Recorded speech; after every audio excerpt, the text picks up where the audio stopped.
Welcome back to Sense of Science, everybody. We are doing the journey for chemical kinetics, and this is our next video. Following the integrated rate equation for the zero order reaction, we will now discuss the graph for a zero order reaction. Now, in this chapter, graphs are very important. They are often asked. In fact, every year almost you will find a question on graph. So, studying all the graphs become equally important and utmost important for us. Other notable videos like half-lives for zero and first order, integrated rate equations for both, basics of chemical kinetics are all there on the channel. Please watch them in the playlist of chemical kinetics.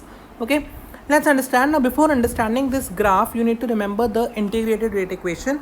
And the integrated rate equation for the first order, the zero order reaction was that R, the reactant amount, is equal to minus KT plus R naught. Okay, this we have derived in the previous video, so please watch that in case you don't know how to do this. Okay, this was the general equation. Now just compare this equation, compare the equation to y is equal to mx plus c. Okay, just compare it to this equation. Okay, the general equation of a straight line. You will find that this r is equal to your y, r naught is equal to your c, T, we always plot a graph between reaction and time, reactant and time. Okay, so this will be y and the time will be x, because the graph is always plotted between reactant and time, and y and x they become. And this minus k becomes your m, which is the slope of the graph. Okay, and r naught becomes your c. C is the intercept. Intercept means at which point the graph will cut the y-axis. For example, I have this as the graph and it is here. Suppose this point is 0, 2. Okay, suppose I have this point as 0, 2. So 2 is the intercept. Okay, at 0, 2 the point is cutting the y-axis. This is the meaning of intercept. So when I plot this graph, then you will get that this graph will be a straight line, because this graph is in correspondence with this equation of y is equal to mx plus c. So it is an equation of straight line, so the graph will be a straight line. Okay, so you can see that the graph here is a straight line.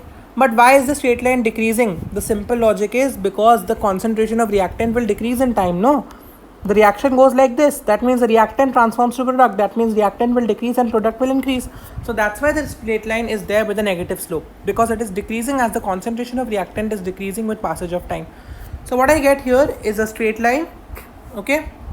Is a simple straight line which is decreasing because the reactant is inversely proportional to time. Okay, concentration, it is decreasing. All right, the slope of this graph is minus k. Okay, minus k is the slope of the graph, just as what we have done here. Minus k is the slope. Okay, and this graph will meet the y-axis at r naught, will cut the y-axis at r naught, and this point of cutting is called the intercept. Okay, so that was your graph for the zero order reaction. Now the important thing here to remember is whenever we have any equation and we have to plot the graph, just compare it to the equation of straight line and see what is the slope, what is the intercept, what is y and x, and how the graph is proceeding, and you would be able to plot out any graph easily. Okay, so this was the super way in which we have cracked the zero order reaction graph completely. With that, our zero order reactions are completely done. The integrated rate equation, half-life, graph, everything we have done. Now we will focus more on the first order reactions and energetics of a reaction. Okay, so focus on the playlist of chemical kinetics. Stay tuned for more videos and do subscribe our channel. Thank you.